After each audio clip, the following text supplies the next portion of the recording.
Terus apa ya Pak? Oh itu apa? Iya, inspiratif, santun dan Islami. Namanya Insani, radio yang ada di Dunas Ilmu. Loh, ini loh yang sering menjawab pertanyaan ya ini orang seperti ternyata cilik ya. Kan seperti itu. Oh, ketone ya nek nang radio kok mantep banget ya. Wong iki. Nah, nggak apa-apa. Jadi insya Allah ilmunya juga luar biasa. Oleh karena itu nanti nun sewu Pak Ustaz Indra, nanti menyampaikannya juga nggak usah tanggung Pak bet mawon iki biasa ngasih orang ora riku-riku lah. Amun riku-riku pokoknya ya ya orang-orang. Nah, mriki harus niku. Kemudian ini nanti dalam rangka kita mencari ilmu. Terima kasih Ustaz Indra. Kemudian nanti juga para berjamaah silahkan bertanya. Apapun nanti pertanyaan insya Allah akan dijawab. Kemudian yang berikutnya, kegiatan di Yayasan Al-Mujahidin untuk ini adalah pra Ramadan kajian tanggal 8. Kemudian nanti tanggal 9 besok, tanggal 15. Tanggal 15 harinya hari Ahad di sini nanti ada bazar. Ada bazar Ramadan, kemudian ada pembagian sembako gratis, ya, bazar sembako gratis. Insya Allah kita akan siapkan sekitar berapa Pak Budi? Ya, sekitar 1.000 Pak paket. Besok tanggal 15 Februari. Oleh karena itu, nanti kepada para hadirin bisa wali murid juga bisa hadir sini ya untuk mengikuti bazar. Kenapa kok bazar diletakkan sebelum Ramadan? Biar apa? Nanti Ramadan itu sudah fokus untuk ibadah. Ya, silakan nanti kalau yang mau borong-borong, ya, baik yang mentah maupun yang matang itu sudah siapkan bazar. Kurang lebih ada berapa stand di sini, Ustaz? Ada berapa? 30-an ya, 30-an lebih ya. Insya Allah. Dari wali murid, ya, dari UMKM dan yang lain-lainnya, insya Allah baik. Dalam rangka apa? Dalam rangka kita menghidupkan ekonomi mikro.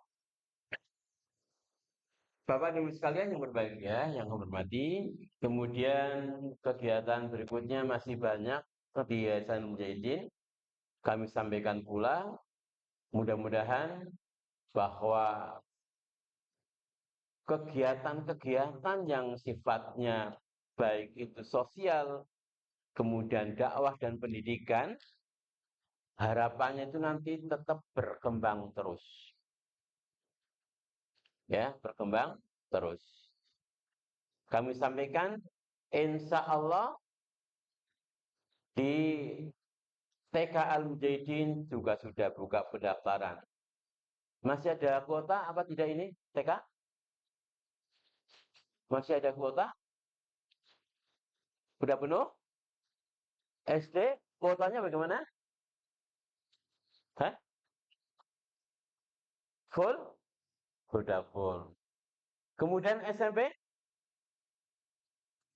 Hah? Kurang berapa? Kurang 7 ya? Oh, kurang 9. Alhamdulillah, kurang 9. Mudah-mudahan nanti segera ya. Oh, ini masih bulan apa ini? Februari ya. Mudah-mudahan segera full ya. SMP kurang 9 ya. Mudah-mudahan nanti kita berlanjut. Kami juga mohon doa restunya kepada para jamaah sekalian. Kita lagi membangun satu bangunan di depan kita sana, yaitu bangunan kantor KSPPS Al-Mujahidin. Ya, mudah-mudahan bangunan itu segera terselesaikan sehingga kehidupan perekonomian khususnya di lingkungan yayasan dan juga di wilayah Kecamatan Cilacap Utara sampai dengan kabupaten ini mudah-mudahan berjalan dengan baik dan insya Allah nanti akan membantu mengembangkan dakwah melalui Yayasan Al-Mujahidin. Saya kira itu yang dapat kami sampaikan.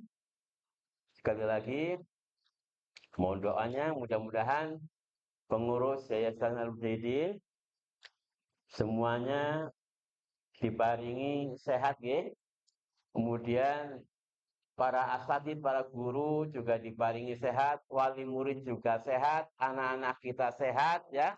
Semuanya sehingga insya Allah nanti akan melaksanakan ibadah saum Ramadan dengan penuh gembira, dengan penuh semangat. Kita gembira menyambut Ramadan. Ramadan kita mudah-mudahan nanti dengan ilmu kita menjadi gembira. Susah pak, susah apa seneng? Seneng ya? Nek kanggo bocah bisa apa seneng? Jangan sampai kita dene wis arep puasa maning ya. Jangan seperti itu. Ketone susah temen itu loh. Ya ketone susah. Padahal kita diperintahkan untuk mudah-mudahan nanti akan di materi ini nanti akan disampaikan oleh Ustadz Hendra. Terima kasih. Kurang lebihnya mohon maaf. Sekali lagi atas nama yayasan mengucapkan selamat atas kerja panitia dan para asatid dan juga mudah-mudahan semuanya mendapatkan pahala yang berlimpah dari Allah Subhanahu wa taala. Terima kasih. Assalamualaikum warahmatullahi wabarakatuh. Waalaikumsalam warahmatullahi wabarakatuh. Ramadan saya mengucapkan kepada Ustaz Haji Nusirul ini yang telah menyampaikan tuntutannya mewakili pengurus Yayasan Al-Mujahidin. Menginjak asal berikut untuk asal siang yang akan disembahkan oleh doa sebelum berakhir. Nama sebelumnya beri apa itu di sini belum terlalu populer dengan beliau ya harus Hendra ini. Beliau ini aslinya pada asalnya sudah dulu masuk teknik, namun kemudian setelah baru hidayah panik stil menggeluti dunia ilmu agama sehingga beliau melanjutkan belajar ilmu syar'i menuntut ilmu agama di pondok pesantren Ihya Husnah Tasikmalaya di bawah asuhan Ustaz Abu Qatadah. Kemudian setelah selesai dari pondok pesantren Ihya Husnah Tasikmalaya, dia melanjutkan studi ke negeri Yaman, wabil khusus di Markis Pusat Studi As-Sunnah Al-Qaidiyah. Lalu setelah pulangnya dari negeri Yaman, beliau sibuk yang pertama yaitu menjadi pengajar program pengajaran dari di Pondok Purbalingga atau Asuh Perusahaan Indonesia. Kemudian juga beliau menjadi pengajar di SMP Islam Mutiara Hati Purwokerto dan beliau juga menjadi pembina yayasan Telaga Hidayah Cilacap Banyumas. Selain itu beliau juga aktif mengisi kajian-kajian di wilayah Banyumas, ya, Banjarnegara, Purbalingga, Banyumas, Cilacap dan Kebumen. Sehingga untuk di kota kita juga di sini di kota Cilacap, beliau melaksanakan safari diawali satu sore kemarin di Mahat Imam Syafi'i Cilacap, kemudian tadi pagi pada subuh itu di Masjid Nurul Hidayah dan sekarang intinya alhamdulillah hadir di tempat kita di Masjid dan Yayasan Mujahidin. Mungkin demikian tadi sebelumnya tentang biografi beliau dan untuk bersingkat waktu mari kita sebut kita simak dengan baik dan yang penting juga tidak lupa dicatat ya karena dikatakan oh ini kita dikatakan itu dengan catatan juga tulisan. Maka kepada beliau Ustaz Hendra Santosa Putra MC dipersilakan.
Bismillahirrahmanirrahim.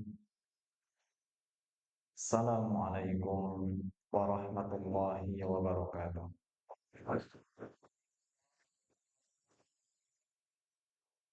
Alhamdulillahirabbil alamin. Alhamdulillahilladzi bi ni'matihi tatimmus shalihat wa asyhadu an la ilaha illallah wahdahu la syarika lah wa asyhadu anna Muhammadan abduhu wa rasuluh. Allahumma salli wa sallim wa barik ala nabiyyina Muhammad wa ala alihi wa ashabihi wa man tabi'ahum bi ihsan ila yaumiddin, amma ba'd. Kita panjatkan puji dan syukur atas kehadiran Allah Subhanahu wa taala, berkat taufiknya kita diberikan kelapangan oleh Allah pada kesempatan yang berbahagia ini untuk bisa menghadiri duduk bersama di majelis ilmu yang semoga diberkahi oleh Allah Subhanahu wa taala, dan semoga Allah curahkan taufiknya pula kepada kami yang diberikan kesempatan untuk bisa berbagi di hadapan hadirin dan hadirat semuanya. Semoga bisa menjadi tambahan manfaat bagi kita untuk semakin mendekatkan diri kita kepada Allah Subhanahu wa taala. Salawat dan salam kita haturkan untuk Nabi kita, Nabi besar Muhammad Sallallahu Alaihi Wasallam, juga untuk seluruh keluarga, para sahabat, para pengikut yang istiqomah, dan mudah-mudahan kita termasuk yang diberi hidayah untuk bisa istiqomah, sabar dalam mengikuti tuntunan Nabi alaihi salatu wassalam, yang mudah-mudahan nantinya kita mendapat syafaat yang istimewa dari Nabi kita alaihi salatu wassalam. Tidak lupa ucapan jazallahu khairan. Semoga Allah Subhanahu wa taala membalas kebaikan kepada banyak pihak atas terselenggaranya pengajian, walaupun tertulis tabligh akbar. Sore kemarin saya mengisi di Ma'had Ali Imam Asy-Syafi'i. Saya bertanya kepada jamaah, tabligh akbar, akbar itu artinya besar. Tapi tadi Ustadz Nasirun sudah mengatakan ustadznya ternyata kecil.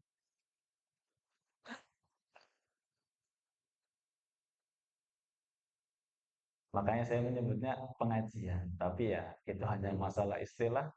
Dan saya mengucapkan jazallahu khairan atas segala upaya untuk bisa terselenggaranya kajian di kesempatan pagi ini.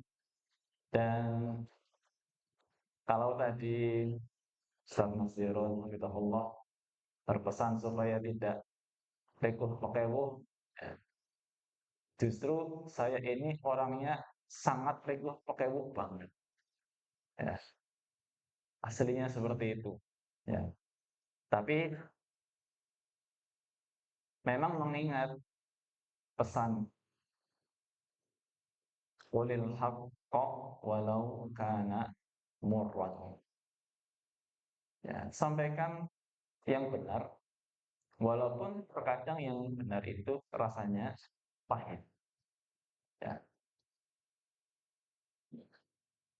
seperti obat. Rata-rata obat itu pahit. Tapi orang sakit ya insya Allah tetap minum obat. Walaupun obat itu pahit. Ya, ya mudah-mudahan sih hari ini semuanya dalam kondisi sehat, lahir dan batin. Jadi yang saya berikan bukan obat, tapi vitamin. Kalau vitamin harapannya lebih manis daripada obat. Dan kepada para sepuh bini sepuh yang hadir, saya mohon izin untuk berbicara menyampaikan. Mudah-mudahan Allah memberikan keberkahan kepada kita semuanya. Sudahkah kita berbahagia atau gembira menyambut Ramadan? Sudahkah kita bergembira menyambut Ramadan? Apa kalau nggak gembira dulu? Apakah kalau masuk bulan Ramadan dalam kondisi tidak gembira itu berdosa? Dosa apa tidak? Dosa. Kok bisa mengatakan dosa itu dari mana? Ayo. Kalau judul itu kan mengisyaratkan bahwa ada tersirat makna perintah seharusnya kita bahagia bulan Ramadan. Nah kalau nggak bahagia emang kenapa tuh? Nah gitu. Ya. Nah iya. Maksudnya apakah kalau terpaksa jadi dosa? Sebetulnya tidak bicara masalah dosa atau pahala. Tapi ini berbicara tentang kejujuran iman. Ya. Bahagia dan tidaknya kita dengan masuknya kita ke bulan Ramadan atau dekatnya kita dengan bulan Ramadan itu menjadi pertanda jujur atau tidaknya iman kita kepada Allah Subhanahu wa taala. Karena yang memberikan kabar bahagia itu adalah langsung Nabi kita Muhammad SAW. Namun sebelum kita membahas kabar gembira yang disampaikan oleh Nabi alaihissalam, ya sebetulnya orang bahagia di bulan Ramadan itu alasannya banyak, ya bermacam-macam. Ada yang bahagia karena sudah membayangkan THR. Oh, bahagia. Tadi sempat ditanya ya, santrinya, bahagia enggak masuk bulan Ramadan? Tidak. Senang. Senangnya kenapa? Ya, libur panjang, apalagi baju baru, apalagi uang fitrah. Kenal uang fitrah apa tidak? Zaman saya kecil namanya uang fitrah, ya, sangon. Ya, ya bahagianya anak-anak Ramadan yang dipikirkan itu, ya, apalagi yang masih kecil-kecil, yang kerja dapat gaji yang dibayangkan gaji 13, ya, yang terbayang Ramadan mudik bahagia karena kumpul keluarga. Ada juga yang sekolah di luar sana bahagia. Kenapa? Mangkate awan baline kasih sekolah. Anak-anak bahagia. Apalagi zaman saya dulu SD, itu saya masih ingat ketika presidennya Kiai Haji Abdurrahman Wahid. Itu Ramadan bahagia banget Bang. Libur 1 bulan. Enggak dapat libur sebulan kan. Libur 1 bulan Pak, bahagia. Gimana nggak bahagia anak sekolah itu. Ya, tapi kan setiap hari dolan. Ya. Makanya makna kebahagiaan masuk bulan Ramadan itu macam-macam. Ya. Nah, kita itu berbahagia, tapi dengan alasan yang mana? Itu masalahnya. Bukan sekedar gembira, bukan sekedar bahagia. Tapi apa alasan kita itu gembira? Yang gembira itu betul-betul menunjukkan kejujuran iman kita pada Allah dan kepada Nabi kita Muhammad SAW. Jadi jamaah yang dirahmati Allah Subhanahu wa taala. Ketika masuk bulan Ramadan, ketika masuk bulan Ramadan, Nabi Shallallahu Alaihi Wasallam itu memang memberi kabar gembira, memberi kabar gembira. Nah, seharusnya kalau memang Nabi Alaihi Wasallam yang beri kabar gembira, kalau kita cinta kepada Nabi Alaihi Wasallam, ya harusnya turut gembira. Harusnya begitu. Apa kabar gembiraannya disampaikan oleh Nabi Alaihi Wasallam? Seperti yang disebutkan dalam hadis yang sahih dalam riwayat Imam Ahmad dan Imam An-Nasai dan disahihkan oleh Al-Albani rahimahullah, Nabi alaihi salatu wasallam bersabda, "Atakum syahrul Ramadan." Datang kepada kalian bulan Ramadan. Datang kepada kalian bulan Ramadan.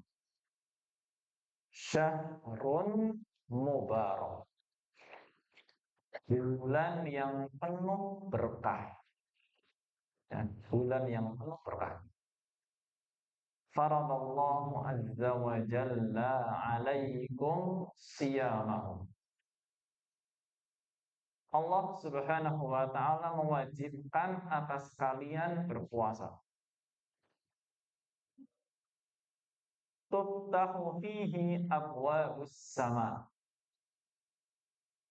Di bulan Ramadan pintu-pintu langit dibuka. Wa tughlaqu fihi abwabul jahim. Dan ditutup pintu-pintu neraka. Wa tughallu fihi maradatus syayatin. Dan setan-setan yang durhaka itu dibelenggu atau diikat. Lillahi fihi khairun, lillahi fihi lailatun khairun min alfi syahrin. Man hurima khairaha faqad hurim. Allah Subhanahu wa taala memiliki satu malam di bulan Ramadan yang lebih baik daripada 1000 bulan. Tapi ada yang terhalang untuk mendapatkan kebaikan. Ada yang terhalang untuk mendapatkan kebaikan. Ini Nabi alaihi salatu wasallam sabdakan ketika para sahabat bisa masuk ke bulan Ramadan. Supaya mengawali bulan Ramadan itu dengan penuh kegembiraan, kebahagiaan, dikabarkan ada apa saja di bulan Ramadan ini. Ya. Bagi para pencari akhirat, semua yang disebutkan oleh Nabi SAW ini sangat membahagiakan. bagi para pencari akhirat. Tapi bagi para pecinta dunia, ini mungkin kabar biasa-biasa saja.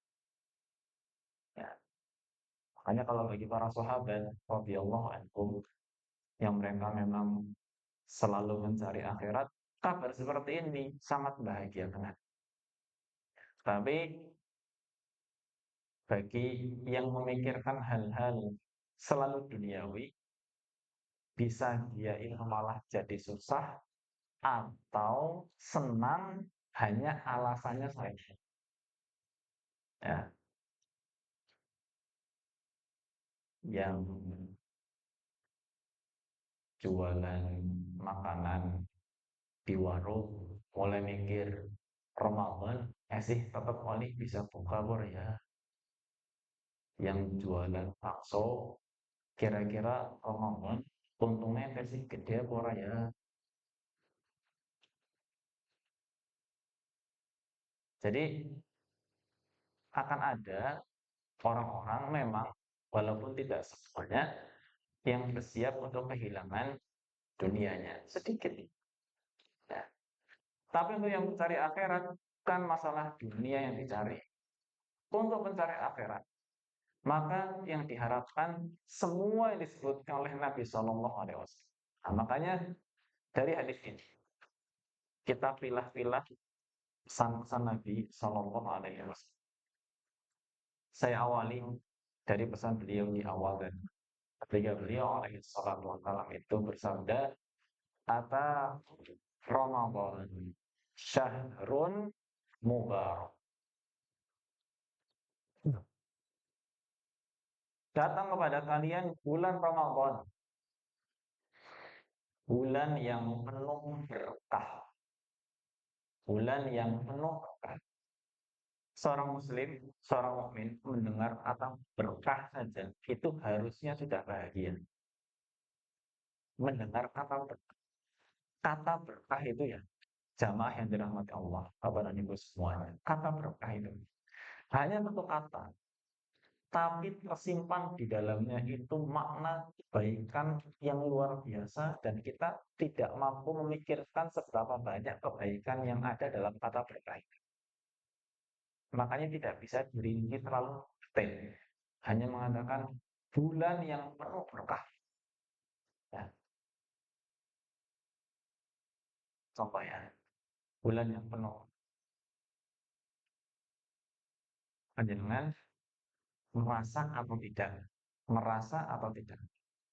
Seolah di bulan Ramadan itu kita punya tenaga yang lebih untuk beribadah dibandingkan dengan sebelum Ramadan. Tenaga untuk beribadah dan lebih tenaga itu. Saya beri contoh ya. Sebetulnya sekarang ini kan bulan Syaban. Salah satu sunnah bulan Syaban yang dulu diamalkan oleh Nabi apa? Puasa, puasa Syaban. Dulu Nabi alaihi salatu wasallam kalau bulan Syaban puasanya berapa hari? Ah, hampir sepenuh bulan Syaban itu, hampir. Sehingga sebagian istri Nabi alaihi salatu wasallam mengabarkan Nabi itu seolah-olah sampai seperti puasa 2 bulan berturut-turut. Seolah-olah saking banyaknya puasa di bulan Syaban. Tapi seumpama saya sensus sekarang, siapa yang mengamalkan puasa Syaban hampir 1 bulan? Kira-kira yang ngaco sampai 50% apa enggak? Ya mudah-mudahan sih enggak ngaconya karena tawadu saja ya. Jane ya anu iya orang puasa. Makanya Nabi mencontohkan puasa di bulan Sya'ban. Tapi untuk puasa Sya'ban pasti rasanya lebih berat daripada puasa Ramadan. Iya apa iya? Iya. Dan walaupun tidak ngaco, tapi kan iyanya kencang lumayan. Iya, lebih berat. Karena apa? Di bulan Sya'ban ini kita memang tidak diberi kekuatan lebih oleh Allah Azza wa Jalla. Tapi masuk bulan Ramadan, kita punya kekuatan buat puasa dan banyak pendukung buat kita puasa. Ya, makanya kita kuat puasa 1 bulan. Ya, kuat puasa 1 bulan. Itu contoh ya, berkahnya di situ. Kemudian di antara berkahnya di bulan Ramadan, selain kita punya tenaga yang lebih, kita punya amal-amal soleh yang pahalanya diperbesar oleh Allah Azza wa Jalla. Amal-amal solehnya pahalanya diperbesar oleh Allah Azza wa Jalla.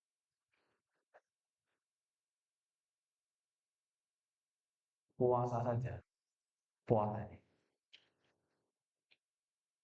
Ini amalan baik yang di bulan Ramadan ataupun di luar Ramadan. Puasa secara umum, itu saja pahalanya sudah luar biasa. Ya, sangat istimewa dan hanya puasa yang punya pahala kayak gini. Seperti apa disebutkan oleh Nabi Alaihissalam dalam hadis riwayat Imam Bukhari Muslim. Beliau bersabda, "Kullu amali ibni Adam lahu illa shaum. Fa innahu li wa ana ajzi bihi."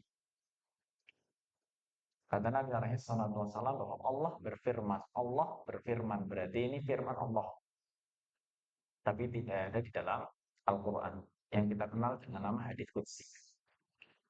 Allah berfirman, setiap amal anak Adam, setiap amal manusia itu untuknya, untuk masing-masing. Kecuali puasa. Maka puasa itu untuk aku yang langsung membalas. Apa artinya? Arti hadis ini diterangkan lebih panjang dalam hadis riwayat Imam Muslim. Ya. Sama juga di sini Nabi Alaihissalam bersabda, kullu amalin ibni Adam yudha'af. Setiap amalan anak Adam itu dilipat gandakan. Lipat gandaannya al-hasanatu bi'asyri amsalihha. Satu kebaikan maka dibalas 10 kali lipat ila sab'i mi'ati dha'fin. Ya. Dilipat gandakan jadi 10 atau sampai 700. Setiap amalan dilipat gandakan pahalanya 10 sampai 700. Qala Allah Azza wa Jalla. Kemudian Allah berfirman, illa shaum, kecuali puasa. Fa innahu li wa ana ajzi bihi. Puasa itu untukku dan aku yang langsung membalas. Baik. Di sini masih agak misteri. Kenapa Allah Subhanahu wa taala itu berfirman, puasa untukku dan aku yang langsung membalas. Siapa yang pernah mendengar penafsirannya? Barangkali ada yang mau bantu saya. Apa makna dibalik firman Allah, puasa untukku dan aku yang langsung membalasnya? Bukankah semua amalan itu untuk Allah Azza wa Jalla? Tapi kenapa kok hanya puasa yang dikecualikan? Sampai dikatakan semua amal itu untuk masing-masing, kecuali puasa. Puasa itu untuk. Ini sebetulnya masih belum jelas kabarnya. Ya. Makanya saya tawarkan dulu, barangkali ada yang pernah mendengar penafsiran hadis ini. Ada? Ada yang tahu? Gak ada. Satu apa? Gak ada. Satu. Ketika Allah berfirman, puasa untuk, sebagian ulama mengatakan puasa itu sulit untuk dilakukan karena riya. Kalau amalan yang lain itu lebih mudah untuk riya. Kenapa kok puasa itu lebih sulit untuk riya? Karena puasa itu tidak kelihatan. Gitu. Saya nggak tahu nih yang lagi puasa yang mana sekarang. Barangkali ada yang lagi puasa kan. Tapi kan tidak kelihatan. Ya bisa aja lagi puasa tapi tetap nyanding di depannya ada botol sama roti. Tapi dia puasa.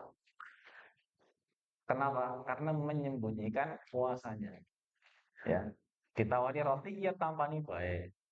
Ditawari minuman tampani baik. Tapi kan disimpan, dibawa pulang mungkin. Ya. Kalau yang dimakan di sini jelas nggak puasa itu, otomatis. Dia sedang minum berarti tidak puasa. Yang minumannya masih utuh, yang minumannya masih utuh, rotinya masih utuh, ya dia lagi puasa dia. Ya. Tapi bisa aja tidak puasa juga. Jadi nggak ada bedanya antara yang puasa dengan yang tidak puasa. Karena puasa itu ibadah yang cara melakukannya adalah meninggalkan makan dan minum. Sedangkan ibadah yang lain itu cara melakukannya adalah dengan melakukan, mendatangi sesuatu, sholat kelihatan, sedekah kelihatan, baca Quran kelihatan. Makanya ibadah yang kelihatan seperti itu lebih mudah untuk ria daripada ibadah yang tidak kelihatan. Ibadah yang kelihatan untuk menyembunyikannya itu perlu ngumpet. Sedekah perlu ngumpet, tangannya ditutupi dikit. Jadi ya keton lah pada baik.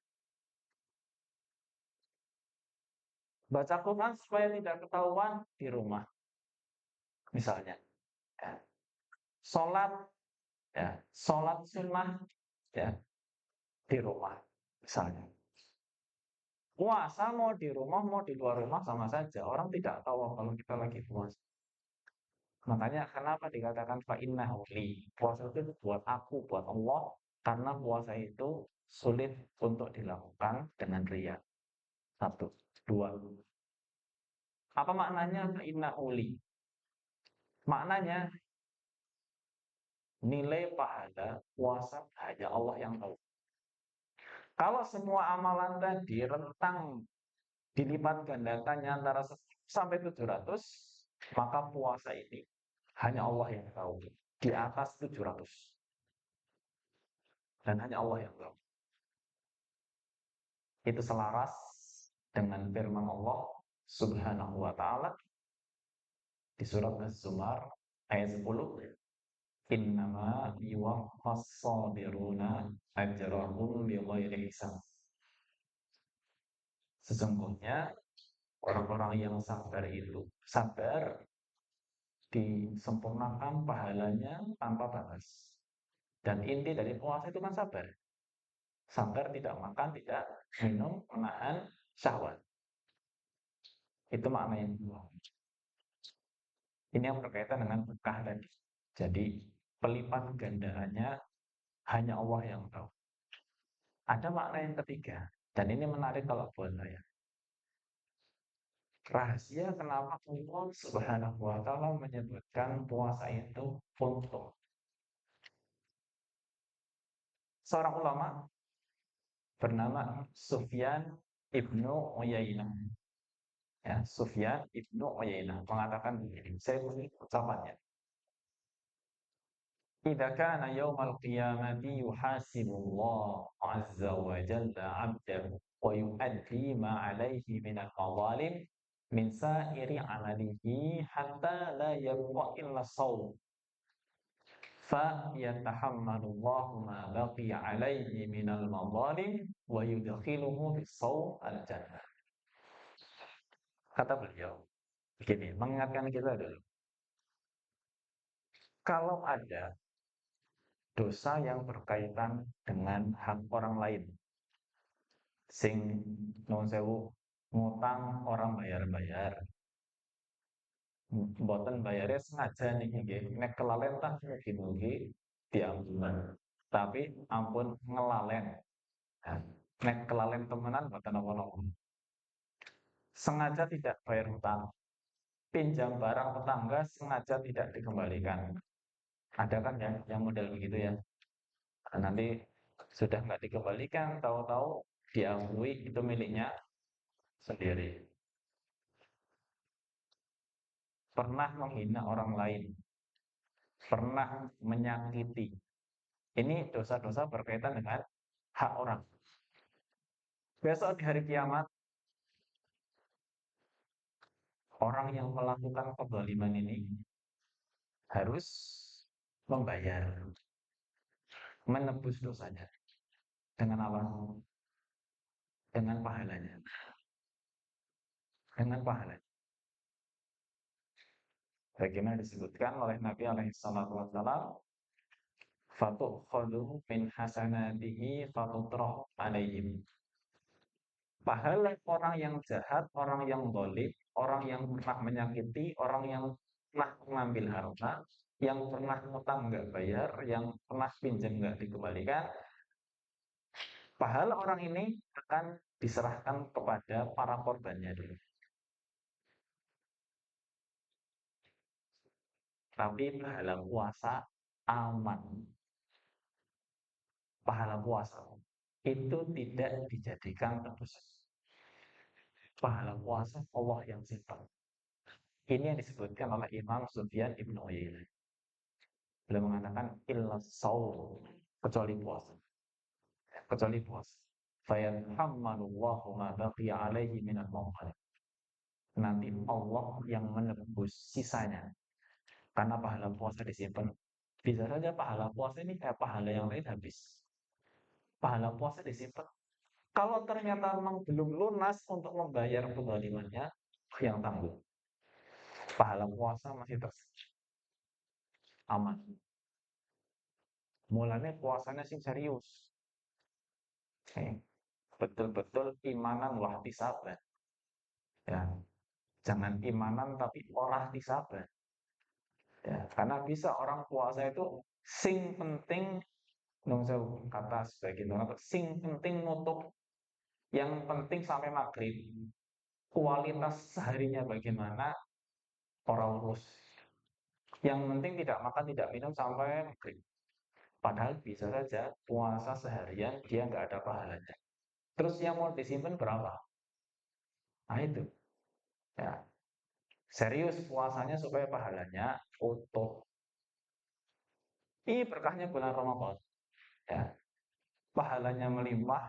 Ya, tidak hanya puasa, pahala yang lain banyak dan setiap amalan itu memang dilipat gandakan oleh Allah Azza wa Jalla. Hanya Nabi SAW menyebutkan al-umratu fi Ramadan ka'ajri hajjatin. Ya, umrah di Ramadan takti hajatan memang. Umrah di bulan Ramadan itu seperti haji bersama. Ya, disebutkan dalam hadis riwayat Bukhari dan Muslim. Umrah pahalanya seperti haji. Maka ulama mengatakan setiap amalan yang dikerjakan di waktu yang mulia seperti Ramadan itu pahalanya ditambah. Itu berkahnya Ramadan. Jadi tadi tenaga kita ditambah, pahala kita di terus berkahnya Ramadan kesempatan untuk diampuni oleh Allah Azza wa Jalla. Kesempatan diampuni oleh Allah. Nabi alaihi salatu wasallam bersabda, "As-salawatul khamsu wal jumu'atu ilal jumu'ah wa Ramadan ila Ramadan takfiratun lima bainahunna." Dari sholat ke sholat, dari Jumat ke Jumat, dari Ramadan ke Ramadan. Ini adalah waktu untuk menghapuskan dosa. Ya, jadi Ramadan berikutnya, berarti yang besok ini, harapannya sebagai pengukur dosa kita selama setahun mendatang. Ida jatuni batil kabair. jika dosa-dosa besar itu dijauhi. Maksudnya yang diampuni memang hanya dosa-dosa kecil. Makanya itu kesempatan untuk menghapuskan banyak dosa-dosa yang kita lakukan itu enggak menyadari. Nah, dosa kecil itu bahayanya diremehkan. Ya, bahaya kecil itu diremehkan karena kecilnya. Ya, lama-lama jadi besar. Nuwun sewu. Seperti orang makan, ya, makan. Sudah diberi nasihat, jangan makan makanan yang berlemak terus, jangan makan makanan yang enak-enak terus, jangan yang manis-manis terus, jangan yang instan-instan terus. Biasanya kalau pondok itu kan makanan favorit mie instan. Kalau sudah bosan dengan makanan pondok, ya zaman saya mondok dulu. Kalau sudah bosan ya jurus pamungkas santri ya masak mie instan. Tapi kan sudah diberi nasihat jangan kebanyakan makan mie instan. Tapi kan enak, ya. Makan sekali ada efek samping apa tidak? Apa efek sampingnya? Kenyang ya.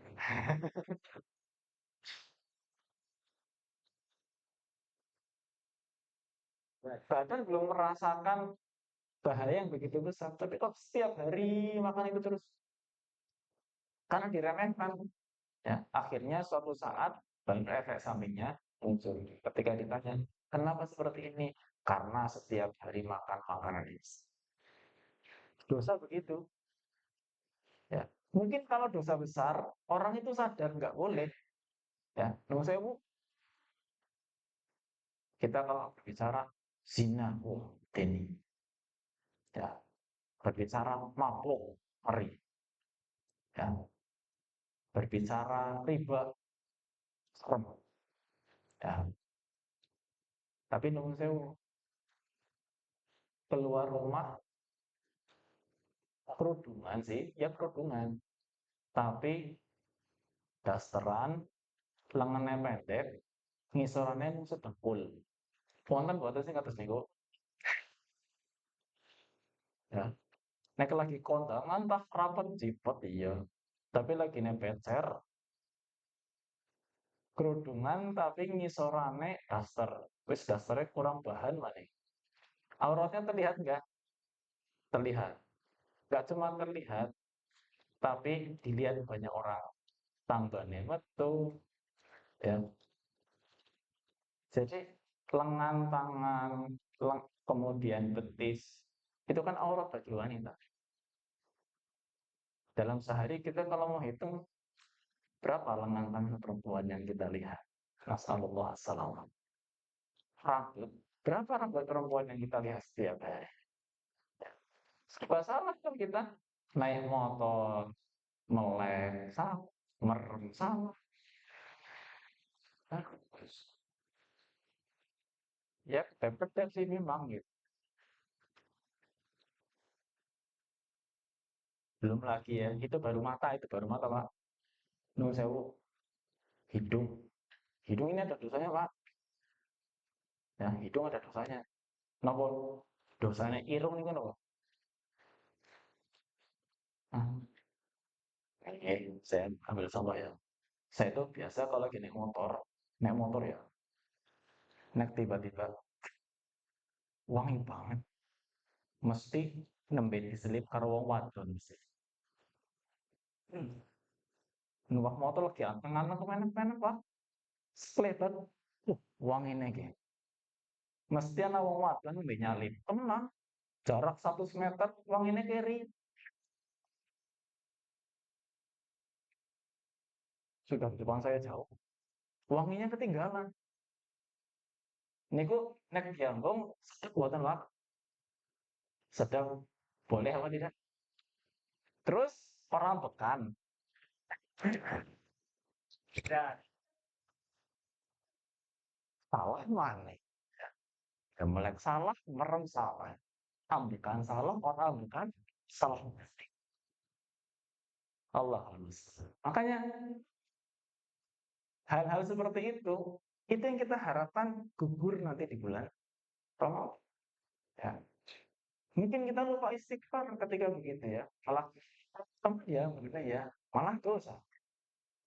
Ya. Kita lupa istighfar yang seperti itu. Nah, yang demikian itulah yang kita harapkan dengan berkahnya bulan Ramadan, pintu ampunan dibuka luas itu dihapus oleh Allah. Ya. Dan bahkan masih banyak lagi. Ya. Sebagian ulama menyebutkan berkahnya Ramadan yang tidak kita sadari. Kalau tadi kan tenaganya kita sadari, pahalanya kita sering dengar. Masalah ampunan juga kita banyak dengar. Contoh ya, berkahnya bulan Ramadan itu, para ulama menyebutkan kita itu terasa lebih akrab dengan keluarga di bulan Ramadan. Bagi yang tinggal bareng.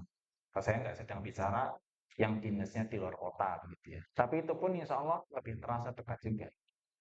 Yang tinggal satu rumah, yang tadinya jarang-jarang makan bersama, akhirnya sahur bareng.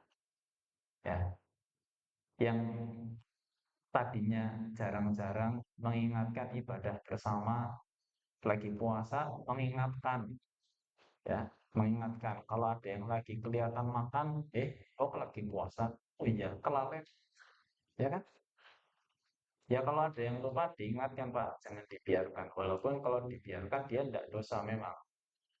Ya, kan kalau lupa makan di siang hari bulan Ramadan kan rezekinya betul.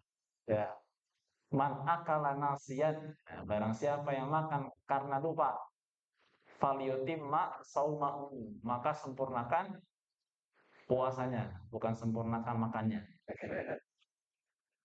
Sempurnakan puasanya. Maksudnya kalau lupa terus ingat, ya puasanya lanjut, tidak batal, walhamdulillah kan begitu. Fa innama at'amahullah wa saqahu. Itu Allah sedang ngasih makan dan ngasih minum. Makanya tadi betul rezekine. Tapi nek anasin lagi dahar, diingatkan Pak, ya. Jangan kemudian jornabe lagi rezekine aja, rezekine wong.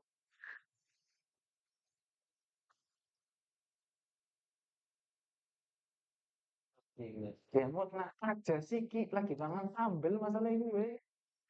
Monggo demot lagi mangan sambel, ora sempat minum.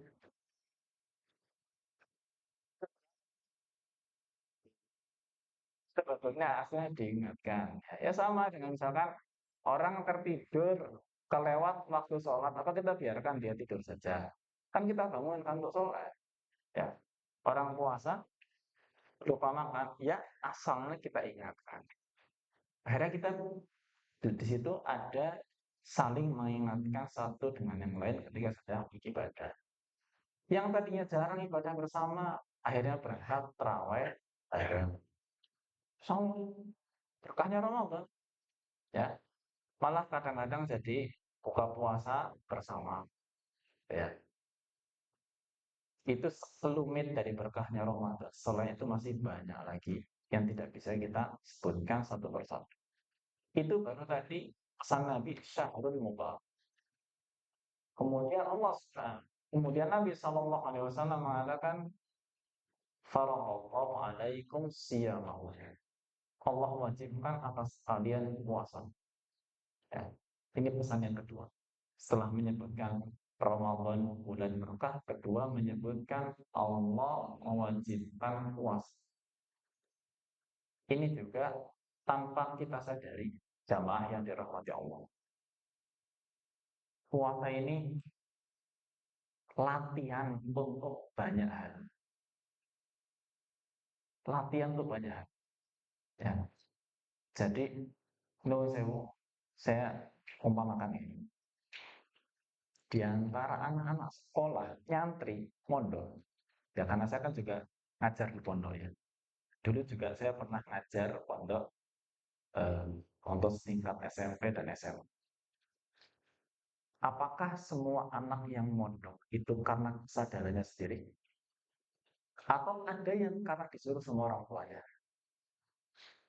Malah banyak juga yang disuruh sama orang tuanya. Sing orang kepengen mondok tapi dipaksa wong tuane kan tetep wonten. Ada juga. Ya. Tapi kenapa orang tuanya tetap menekankan dan bahkan memaksa dia mondok? Kan untuk kebaikan anaknya. Insya Allah lah ya. Kalau ada orang tua yang tetap kekeh anaknya mondok, walaupun anaknya kurang antusias, itu kan karena memperhatikan kemaslahatan dan manfaatan untuk putranya. Tapi caranya harus begitu. Caranya harus begitu. Itu pikiran sebagian orang tua. Pikiran sebagian orang tua. Saya tidak sedang bahas masalah parenting atau masalah pendidikan ya, bukan itu. Yang sudah saya bahas bukan itu. Tapi saya sedang mengumpamakan ada orang tua yang memang tetap meminta anaknya mondok walaupun dia kurang antusias. Allah Subhanahu wa taala itu kepengen kita baik,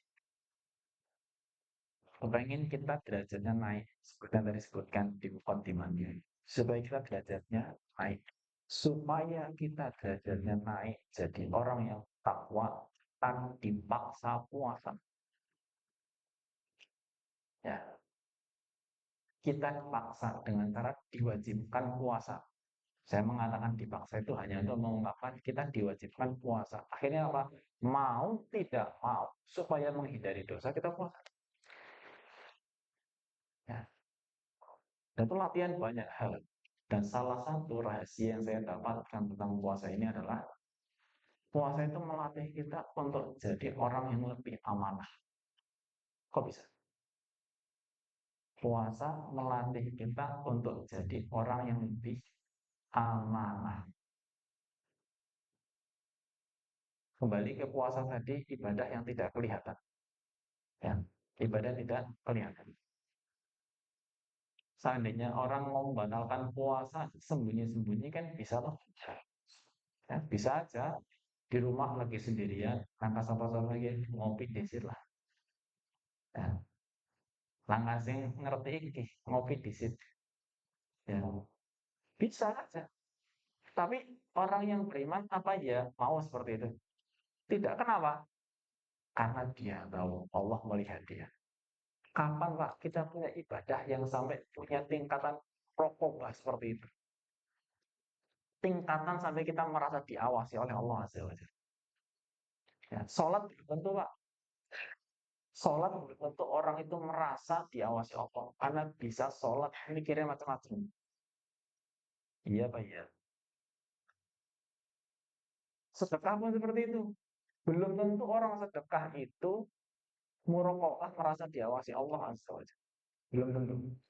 Baca Quran bersama, ya. Puasa, Masya Allah. Enggak berani kita batalkan puasa walaupun sedang sendiri. Ya. Walaupun sedang tidak berani. Itulah rasa merokok yang kemudian itu melatih kita untuk lebih amanah. Ya. Jadi orang lebih amanah. Pegang duit sendirian. Nyeripil sedikit bisa. Tapi karena merokok yang sudah terdidik, nggak berani. Ya. Selain melatih kita untuk amanah, puasa itu juga latihan untuk mengekang syahwat. Ya, mengekang syahwat. Ya. Itulah ibarat diklat ya, pendidikan latihan digembleng oleh Allah Subhanahu wa taala 1 bulan dengan puasa ini. Ya. Banyak Allah wajibkan atas kalian puasa. Kita senang dengan puasa itu sebetulnya. Ya, karena kita harapkan kita menjadi pribadi muslim yang lebih baik di hadapan Allah. Terus pesan ketiganya, tuftahu fihi abwabus samad.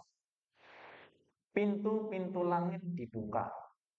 Dalam redaksi hadis yang lain itu menyebutnya pintu-pintu surga dibuka.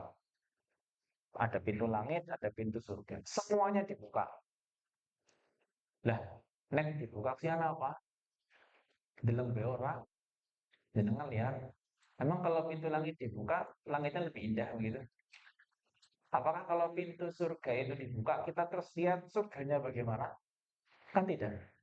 Terus apa maksudnya Nabi mengatakan pintu-pintu langit atau pintu-pintu surga dibuka?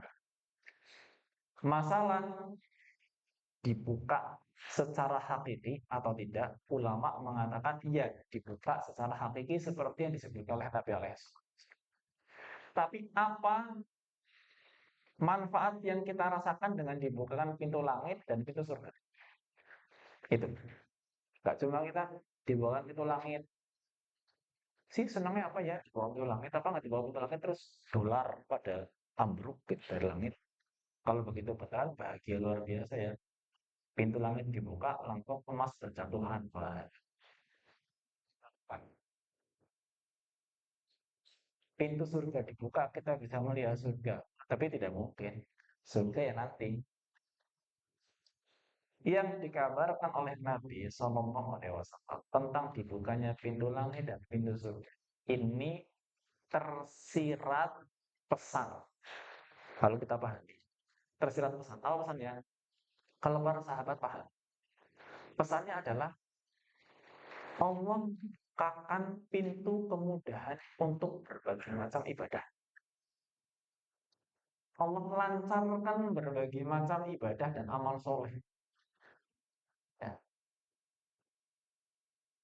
Hambatan-hambatan untuk ibadah itu disingkirkan oleh Allah Subhanahu wa Ta'ala. Makanya coba begini. Kenapa? Ya, ini di sebagian sekolah. Saya tidak tahu kalau di sini ya. Sekolah bulan Ramadan masuknya agak lebih siang. Pulangnya agak lebih bersih. Sekolah yang nggak mondok biasanya begitu. Siapa yang buat aturan itu biasanya? Ya, dulunya sekolahnya. Pertanyaannya, siapa yang menggerakkan hati dulu untuk bikin aturan seperti ini? Allah Subhanahu wa Ta'ala. Seperti itulah Allah memudahkan orang-orang untuk beribadah. Ya, dimudahkan untuk beribadah. Dan subhanallah, memang pintu kebaikan dibuka lebar sekali. Kapan Pak kita bisa mendengarkan pengajian setiap hari? Bulan Ramadan, subuh pengajian, ada yang pengajian sebelum buka puasa, nanti traweh masih ada kultum, ya kan? Kuliah 70 menit, 7 menit plus terserah antum. Setiap hari kita mendengarkan kebaikan, Masya Allah. Ya, itu salah satu makna dari isyarat dibukanya pintu-pintu langit dan pintu-pintu surga. Banyak kebaikan itu dimudahkan oleh Allah. Ya, banyak kebaikan dimudahkan oleh Allah. Terus pesan berikutnya, ya, wa tughlaqu fihi abwabul jahim. Ditutup pintu-pintu neraka. Ditutup pintu-pintu neraka. Apa maknanya? Apa untungnya buat kita? Ditutupnya betul. Tapi makna yang tersirat dari ditutupnya pintu neraka bahwa banyak kemaksiatan itu dipersulit oleh Allah. Walaupun tidak 100% hilang. Tapi kemaksiatan di bulan Ramadan itu berkurang. Iya Pak ya? Ya, walaupun kadang-kadang itu bersifat formalitas. Contoh, ya, contoh. Yang tadinya tidak biasa berkerudung, akhirnya dan lumayan berkerudung di bulan Ramadan. Walaupun kerudungnya aneh. Ya, orang seolah-olah itu ketika sedang bulan Ramadan, nuansanya sangat Islam. Ya, nuansanya sangat Islam. Kita mau berbicara kotor saja ketika bulan Ramadan itu takut-takut. Ya, ya. Puasa Ramadan mau ngerasani takut-takut. Ya. Nah, seperti itu Allah Subhanahu wa Ta'ala itu mempersulit kita untuk bermaksiat di bulan Ramadan. Ya. Saya tidak sedang ini sekedar contoh. Tapi saya tidak sedang ngajari siapapun untuk senang nonton TV. Ini sekedar contoh saja. Acara TV itu kan jadi banyak yang Islami juga. Artis yang biasanya buka aurat, mandan-mandan isin di bulan Ramadan. Tutup aurat. Nah, itu sekedar gambaran saja. Walaupun tidak hilang 100% maksiat itu, tapi dipersempit oleh Allah Azza wa Jalla. Ya, sehingga kita dibantu oleh Allah untuk tidak banyak maksiat di bulan Ramadan. Terus berikutnya, watughallu fihi maradatus syayatin. Setan-setan itu yang durhaka dibelenggu oleh Allah. Dibelenggu oleh Allah Subhanahu wa taala. Ini sering sering kita dengar ya tentang setan dibelenggu di bulan Ramadan. Walaupun kita nggak lihat setannya ya. Bahkan dulu ya, Imam Ahmad pernah ditanya. Katanya setan dibelenggu di bulan Ramadan. Tapi kenapa ada orang yang masih bisa kesurupan?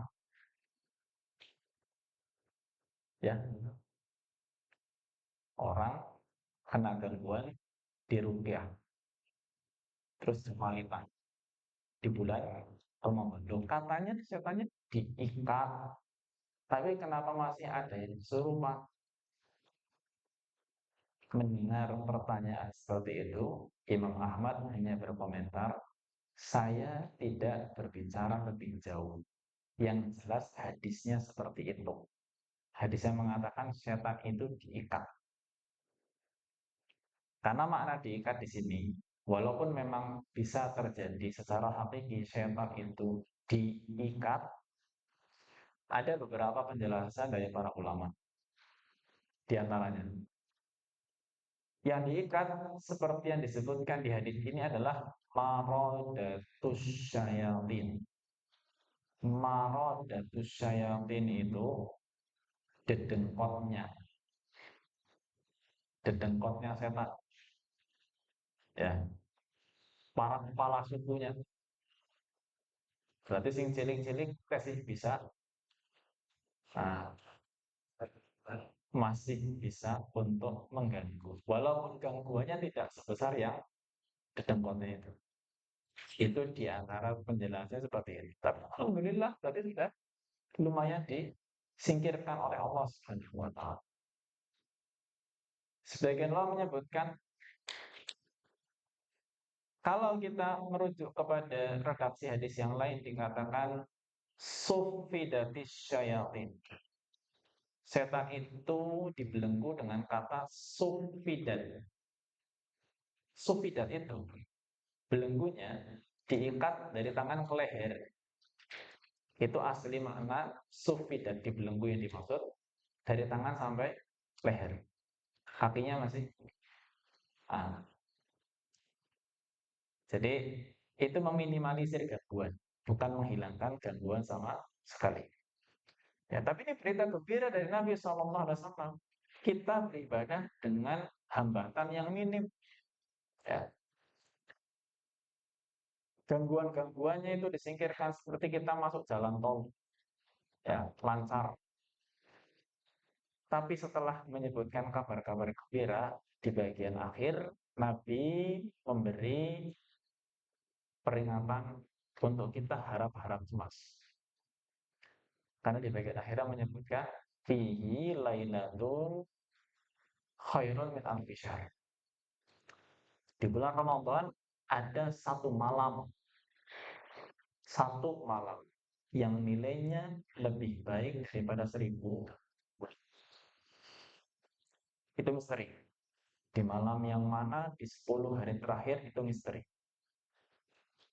Tentu yang beriman akan berlomba-lomba. Tapi di akhir Nabi mengatakan man furima khairoha faqad furim. Ada yang dihalangi untuk mendapatkan kebaikan malam qadar itu. Ada yang Allah halangi untuk mendapatkan kebaikan di malam qadar itu. Ya. tidak mendapatkan fadilah 1000 bulan. Ya, ini waspada, mudah-mudahan bukan kita. Ya, mudah-mudahan bukan kita. Tapi waspadanya adalah bagi mereka-mereka yang sudah terbiasa begadang malam, kelayaban, keluyuran, tidak karuan. Anak-anak muda, ya, subhanallah, saya itu, ya, di Purwokerto ya, pas saya tinggal itu.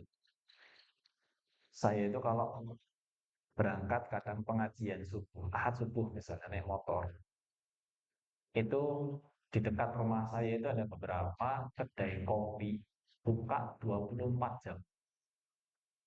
Betul.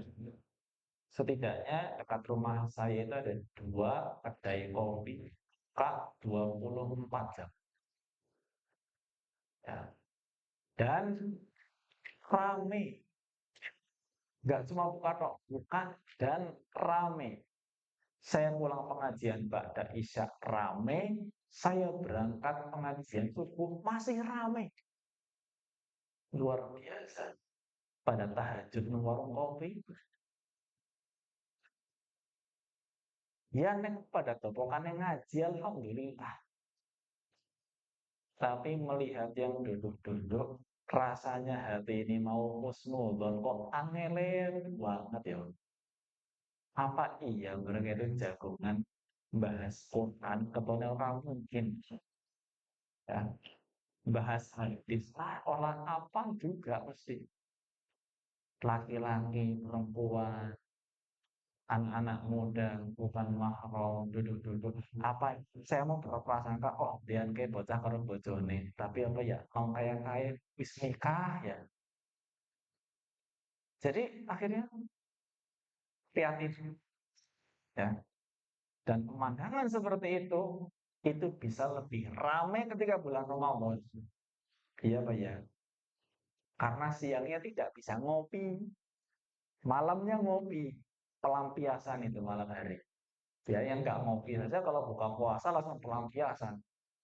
Ya, sing mendoan, sing bakwan, sing korma, sing rapat, ya semuanya pokoknya sebelum komat harus habis. Ini yang ngopi Allah musta'an. Ya, makanya ada yang dihalangi untuk mendapatkan kebaikan di malam seperti itu, di malam qadar itu. Ya, mereka-mereka yang tidak mendapatkan taufik dari Allah Subhanahu wa taala, ya, mereka tidak bisa untuk mendapatkan pahala yang melimpah dari Allah Azza wa Jalla. Ya.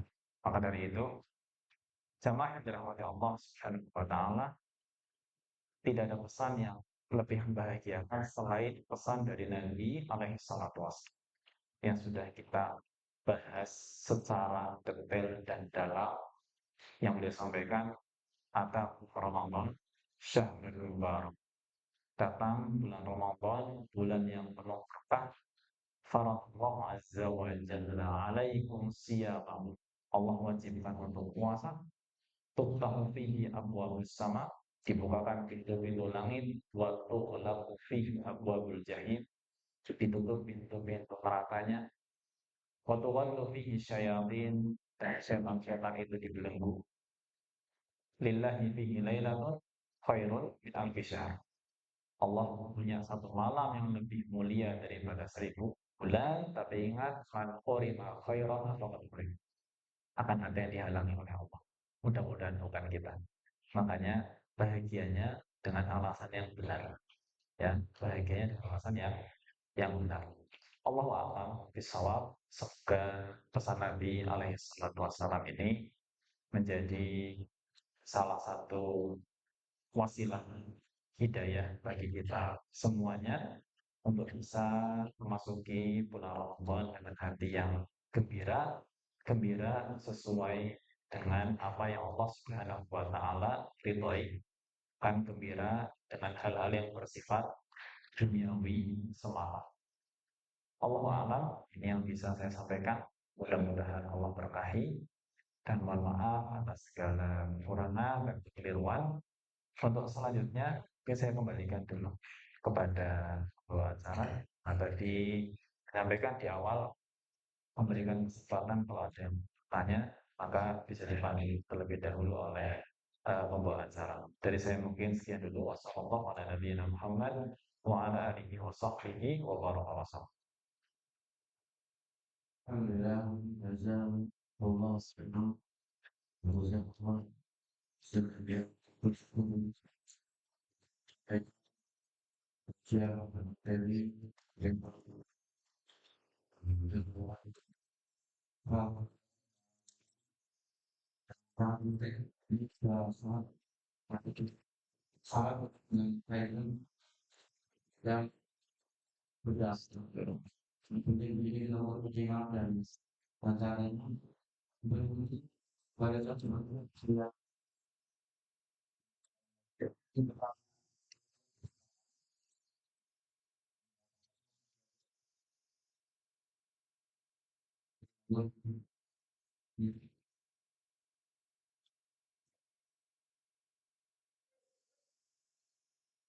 startup terus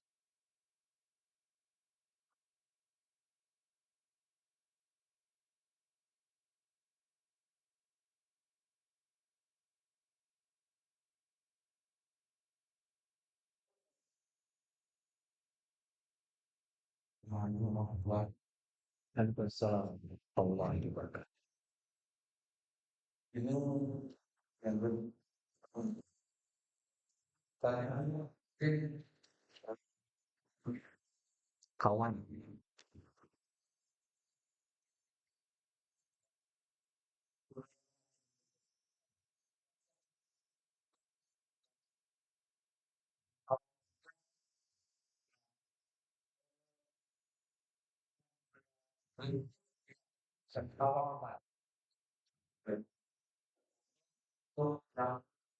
ya, yang saya tanyakan kalau di tahun Ramadan kita apa contohnya kalau di setiap bulan kita juga menemukan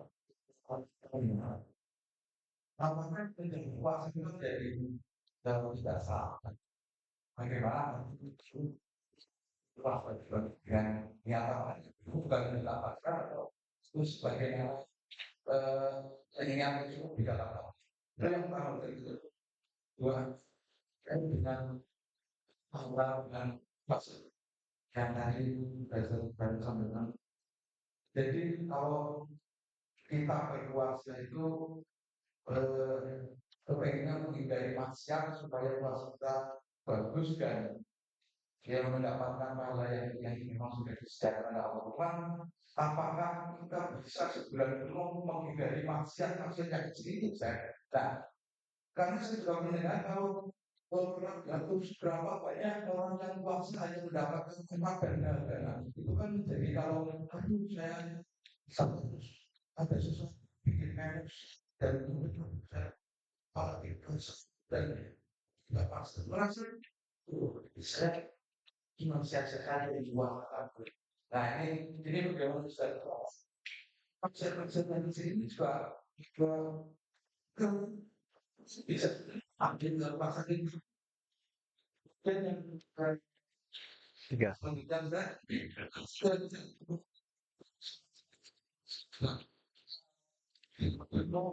tadi radio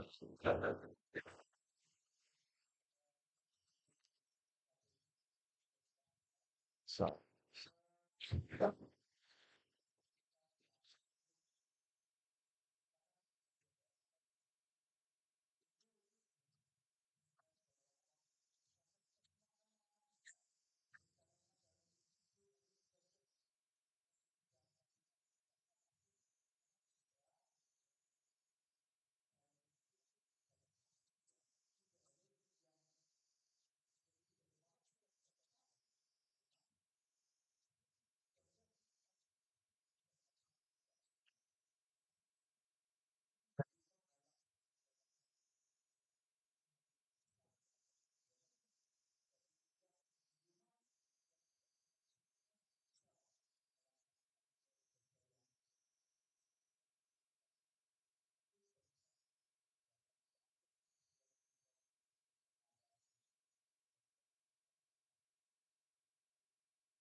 Assalamualaikum warahmatullahi wabarakatuh. Baik, jazakallahu khairan. Ada 3 pertanyaan ya. Pertama masalah niat. Nabi alaihi salatu wasallam bersabda, "Man lam yubayyit bis-siyama fala siyama lahu." Orang yang tidak berniat puasa sejak malam maka tidak sah puasa baginya. Kita pahami hadis itu. Pertama saya mau mengatakan bahwa niat itu perkara yang gampang, bukan perkara yang sulit. Ini tolong tanamkan dulu di benak kita, supaya kita tidak jadi momok. Jangan sampai ketemu niatku angel teman. Enggak, niat itu gampang, bukan sulit. Ya, hadis tadi itu berlaku untuk puasa-puasa yang bersifat wajib, seperti puasa Ramadan dan puasa qadha. Ya, demikian juga kalau misalnya ada puasa nadar. Ya, adapun kalau puasa yang sunnah itu tidak wajib niat sejak malam hari. Ya, tidak wajib niat sejak malam hari. Karena Nabi alaihi salatu wasallam pernah ketika di siang hari beliau mencari makanan di rumahnya dan tidak ada. Kemudian beliau mengatakan ini ilan soib. Ya sudah, kalau gitu saya puasa. Tapi belum sarapan ya Pak. Jangan udah sarapan, siang-siang nggak ada makanan, puasa baiklah. Puasa udah sarapan ya nggak puasa namanya. Maka kewajiban niat dari malam itu untuk puasa yang wajib, bukan puasa yang sunnah. Kemudian, malam itu dari kapan sampai kapan? Malam itu sejak terbenamnya matahari, maghrib, sampai terbitnya fajar, subuh. Malam itu terbenam. Sejak terbenamnya matahari sampai terbitnya fajar. Ya, jadi yang penting niat itu sebelum masuk waktu subuh. Ya, yang penting sebelum masuk waktu subuh itu bisa tentang waktu niat puasa Ramadan atau niat puasa wajib secara umum. Berikutnya, bagaimana cara niat itu sebetulnya? Niat itu intinya adalah tekad dalam hati untuk berpuasa di esok hari. Selesai. Makanya sebagian mengatakan bangun sahur. Kenapa jangan sahur? Ya udah, udah. Walaupun kita tidak kemudian seolah-olah memperbaharui niat duduk, batin, niat puasa. Bukan sesuatu yang harus seperti itu kan. Ya. Apa mungkin harus mengucapkan saya niat besok mau puasa Ramadan. Bukan sesuatu yang disyaratkan harus terredaksikan seperti ini. Ya. Inti niat tekad dalam hati mau puasa. Bahkan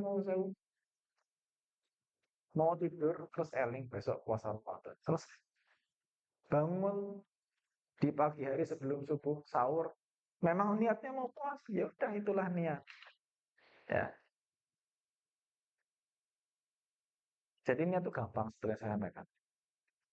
Kalau tadi ditanyakan, memang ada ulama yang menyebutkan niatnya cukup sekali di awal Ramadan, nggak perlu berkali-kali setiap malam. Ada sebagian ulama menyebut diperbaharui setiap malam.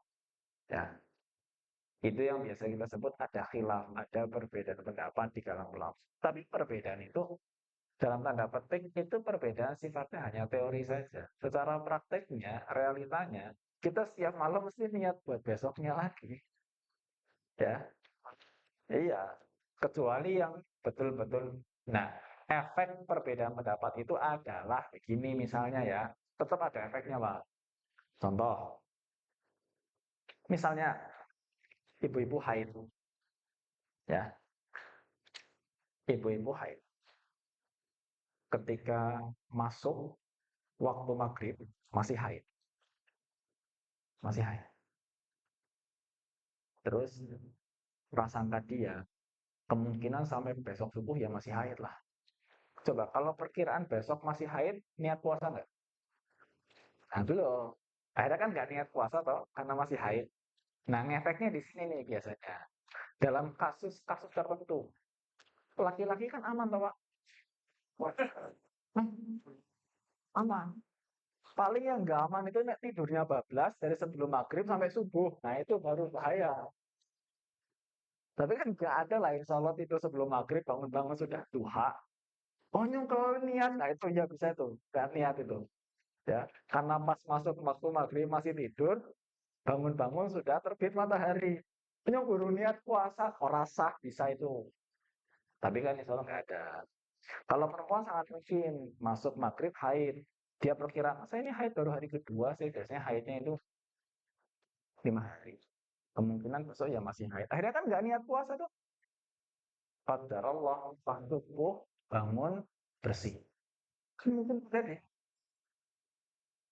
Puasaku sah apa enggak ya? Nah ini bisa ngefek di sini. Ya, tapi kan itu juga insya Allah suatu hal yang sangat jarang terjadi. Makanya saya mengatakan perbedaan pendapat tadi dari sisi dampaknya tidak terlalu banyak.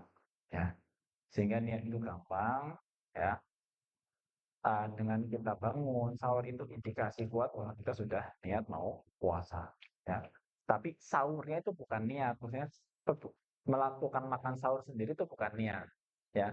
Tapi bagi yang makan sahur memang sudah niat mau puasa, itulah berarti sudah niat ya. Bahkan nggak sahur pun nggak apa-apa, nggak sahur pun nggak apa-apa. Sahur itu sunnah, ya jangan ditinggalkan juga ya, jangan ditinggalkan juga. Tapi yang makan sahur berarti itu indikasi kuat dia sudah niat untuk puasa, tentang niat. Ya, jadi insya Allah kesimpulan yang mau saya berikan tentang jawaban dari pertanyaan pertama ini, masalah niat tidak usah dibuat, ya, tidak usah dibuat repot. Nanti malah jadi was-was. Ini penyakit yang saya sangat peringatkan sekali. Was-was itu berawal dari masalah niat soalnya. Ya, jadi nanti sepanjang hari kita was-was, Pak. Sapro ya, sapro ya, sapro ya. Ya kok rasa batal bae apa ya, tapi batal mau kok emang apa ya. Ah udah itu ibadahnya terganggu. Sholat pun mikir gitu Pak, sholat ke sholat anu puasanya sapro ya. Bukannya sholatnya khusyuk malah mikir sholatnya nih puasanya sapro ya, sapro ya. Udah semua terganggu dalam sehari itu. Itulah bahayanya penyakit was-was. Niat gampang. Dua. Tentang masalah meninggalkan maksiat di bulan Ramadan selama 1 bulan. Ya, apa mungkin? Nggak mungkin. Tidak mungkin. Kita mesti punya dosa selama bulan Ramadan. Ya, itulah salah satu hikmahnya kita disyariatkan untuk zakat fitri. Zakat fitri yang kita suka sebut zakat fitrah disebutkan oleh Nabi SAW hikmahnya tuhmatan lil masakin wa tuhratan lis-shaimin. Atau kembali. Tuhratan lis-shaimin wa tuhmatan lil masakin. Untuk mensucikan orang-orang yang berpuasa dan memberi makan orang-orang yang miskin. Apa maknanya mensucikan orang-orang yang berpuasa? Penjelasan yang sampai kepada saya dari referensi yang saya baca, ulama jelaskan yang namanya orang puasa itu mesti saja ada nak kecil dalam kesehariannya yang menyebabkan dosa. Ya, tadilah saya sebutkan. Ya, apa ya kita bisa menghindari melihat wanita? Pasti ada kalau kita melihat wanita. Ada wanita dandan sampai ya. Ketika mata melirik, hati setelan juga. Nah itu. Ada dosa-dosa hal seperti itu yang mungkin akhirnya tercatat. Ya. Nah, dosa-dosa seperti itu yang mungkin kita lupa juga istighfarnya, kita lupa minta ampunnya, itu harapannya nanti dibersihkan ketika kita membayar zakat fitri. Itu makna dari tuhratan lis-imin. Mensucikan orang-orang yang puasa, dibersihkan dosa-dosa kecil-kecil tadi selama puasa. Ya. Bukan berarti kita akhirnya lupa istighfar ya, tetap ketika kita ya nggak sengaja melihat, nggak sengaja mendengar, tetap kita istighfar saat itu juga kalau bisa. Nah, jadi ini pun bukan menjadikan kita berputus asa dari rahmat Allah dan nggak bisa meninggalkan maksiat sama sekali apa ya puasanya utuh. Ya hadis tadi bagus. Rubba sha'imin hadzuhu min siyamihil ju'u wal atas. Banyak orang puasa tapi yang didapat hanya lapar dan haus saja. Banyak kata Nabi, banyak ini bukan sedikit, banyak gitu. Ya itulah mereka-mereka yang puasa tapi hanya sekedar untuk menggugurkan kewajibannya saja. Gak peduli kesehariannya mereka ngapain. Ya, melakukan dosa-dosa tapi sekedar meninggalkan makan dan minum. Maka yang model seperti itu yang diancam dalam hadis tadi. Ya mudah-mudahan kita sadar ketika kita banyak dosanya, akhirnya kita istighfar. Itu jawaban dari pertanyaan yang kedua. Yang ketiga, Lailatul Qadar, bukankah kita semua melewatinya? Betul. Bahkan termasuk yang tadi nongkrong di warung kopi, itu juga kelewatan malam Lailatul Qadar. Ya. Jadi Lailatul Qadar itu benar di malam harinya sejak benamnya matahari sampai terbitnya fajar. Dan siapapun yang beramal soleh di malam itu berpeluang untuk mendapatkan pahala seperti amalan 1000 bulan. Peluang itu untuk siapapun dan dimanapun, tidak hanya untuk yang etikal. Tapi yang etikal memang ada kesempatan yang lebih besar karena peluang untuk beribadahnya lebih banyak. Ya. Tapi bukan suatu hal yang mustahil bagi yang digambarkan tadi misalkan jaga malam. Apakah jaga malam nggak bisa dikir? Bisa, gampang. Ya, lagi jaga malam, dikir subhanallah, subhanallah. Kata Nabi SAW, subhanallah, walhamdulillah, tamla'u au tamla'ani ma bainas sama'i wal ardi. Hanya sekedar baca subhanallah, walhamdulillah. Pahalanya memenuhi langit dan bumi. Tapi direnungi ya Pak, jangan subhanallah, subhanallah orang itu bagus. Tapi betul-betul memahami subhanallah, maha suci Allah, alhamdulillah, segala puji bagi Allah. Membaca dua tiga itu pahalanya memenuhi langit dan bumi. Gampang. Lagi jaga malam, subhanallah, alhamdulillah. Yang sekalian dalam subhanallah, alhamdulillah, wala ilaha illallah, Allah akbar. Sebagai pengganti kita nggak bisa etikaf, nggak bisa tilawah, nggak bisa teraweh, misalkan karena harus jaga malam hari. Masih banyak substitusinya, banyak penggantinya. Ya, itu sangat berpeluang untuk mendapatkan kebaikan di malam qadar. Yang terhalang, yang mengisi malam itu dengan maksiat. Ya, karena begini. Walaupun tidak disebutkan secara eksplisit, secara tersurat, tapi ulama mengatakan kalau ada suatu dosa dilakukan di suatu waktu ataupun tempat yang dimuliakan oleh Allah Azza wa Jalla, maka dosa itu pun diperbesar. Nah, saya nggak mengatakan dilipat gandakan, karena Allah nggak mengatakan lipat ganda. Kalau pahala lipat ganda betul, tapi dosa tidak menggunakan kalimat lipat ganda, tapi diperbesar. Apa dalilnya? Dalilnya ada di salah satu ayat di surat At-Taubah, tapi saya lupa ayat bawah. Tentang bulan haram. Inna iddatas syuhur indallahi itna asyara syahran fi kitabillah yawma khalaqas samawati wal arda minha arba'atun hurum dzalika ad-dinul qayyimu fala tadhlimu fihinna anfusakum. Jumlah bulan ya di sisi Allah Subhanahu wa taala itu ada 12. Ya, ditentukan ketika Allah menciptakan langit dan bumi. Ya, jumlah bulan 12. Yang hijriah ya. Muharram sampai Dzulhijjah 12. Minha di antara 12 itu arbaatun hurum. Ada 4 bulan suci, 4 bulan haram. Ya, Dzulqa'dah, Dzulhijjah, Muharram, Rajab. Dzalika dinul qayyim.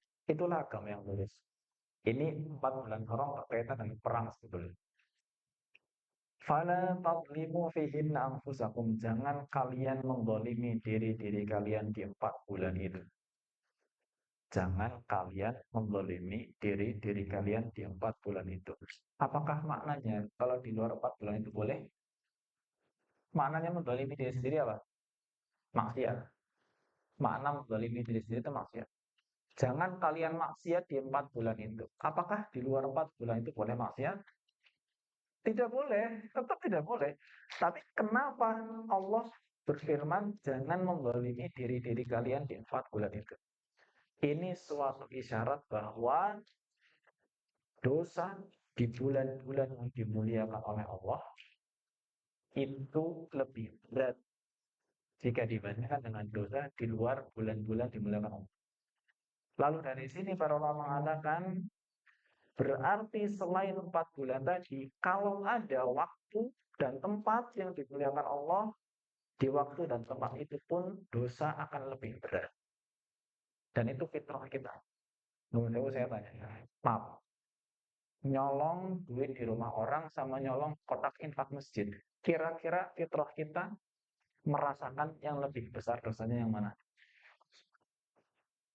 Infak masjid. Ini rumah Allah. Itu hak jamaah orang banyak. Fitrah kita seperti itu. Nun sewu, duduk berduaan laki-laki perempuan bukan mahram di warung kopi sama duduk berduaan dalam masjid. Lebih tidak pantas dalam masjid. Kan begitu fitrah kita. Nah, jadi itulah orang-orang yang dihalangi untuk mendapatkan kebaikan di malam qadar. Adapun yang berprofesi sekedar menjalankan profesinya, ada juga yang mungkin lagi jatuh malam qadar malah lagi safar. Nggak bisa etikaf. Etikafnya di mana? Di kereta. Ya bukan etikaf namanya. Kita bisa beribadah ya dengan banyak zikir. Insya Allah pun pahalanya dilipat gandakan seperti berzikir 1000 bulan. Allahu a'lam bishawab. Ini jawaban dari saya.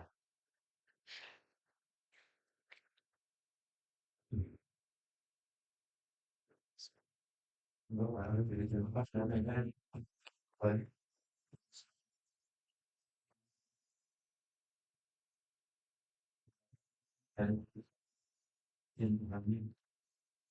untuk yang dikatakan orang dalam malam itu bukan itu apa? Dia Rasul itu orang atau malam hampir bermalam terakhir itu beribadah dalam artian dia terjaga sama yang tidak tidur sendiri. Oh, ya. Untuk mendapatkan keutamaan Lailatul Qadar, apakah harus full? Enggak, tidak harus full. Memang yang diamalkan oleh Nabi Shallallahu Alaihi Wasallam full sejak malam 21 sampai keluarnya itu ketika sholat Idul Fitri. Ya, yang mau begitu ya, masya Allah, masuk masjid, etikaf di malam 21, tidak meninggalkan masjid, makan, minum, dan berkebutuhan pribadi di situ, kamar mandi ya di masjid aja. Ya, pulangnya kapan? Pulangnya habis sholat Id. Ya, pulangnya habis sholat Id. Ada yang begitu, masya Allah. Ya, ada. Waktu itu saya punya santri baru lulus. Ya, santri di program pengkaderan dai baru lulus dan kemudian menikah, pengantin baru, iktikaf baru. Ya, saya tanya, untung mau full, insya Allah pulangnya kapan? Sekalian mau sholat Idul Fitri di sini sama istri. Oh mantap. Ya, ini menjalankan sunnah betul ini. Ya, ya kepenak baru mana bocah. Dari sana bocah, orang bisa pak. Ya, ya kerja apa? Ya, mau dinafkahi apa? Istri sama anaknya kan begitu. Jadi nggak harus full, ya sesuai kemampuan. Eh Bahkan ibadah di malam hari pun, ya itu disesuaikan dengan kemampuan. Kekuatan kita beda-beda. Memang yang punya kekuatan lebih, potensi dan peluang mendapatkan pahalanya bisa lebih besar. Ya, tapi kan nggak semua kuat gak dapat. Ya, saya pernah ada satu teman nyoba full 24 jam nggak tidur. Ya, bukan 24 jam ya, malamnya lah. Full malamnya tidak tidur. Tapi nggak biasa begadang, Pak. Tapi semangat ingin nyoba gitu. Semalam nggak tidur baca Quran, zikir, berdoa, sholat, baca Quran, zikir, berdoa. Habis satu malam etikaf, yang 9 malam berikutnya langsung cuti. Cuti etikaf, pulang. Karena saya nggak kuat, saya dewek. Ya, nggak harus seperti itu juga. Makanya prinsipnya apa? Ad-dua muha wa in qalla. Yang penting dawam, walaupun sedikit-sedikit. Itu ada kalanya capek, tidur. Kuat nanti bangun lagi. Gitu. Itikafnya hanya bisa malam, alhamdulillah. Bisa malam sama siang, alhamdulillah banget.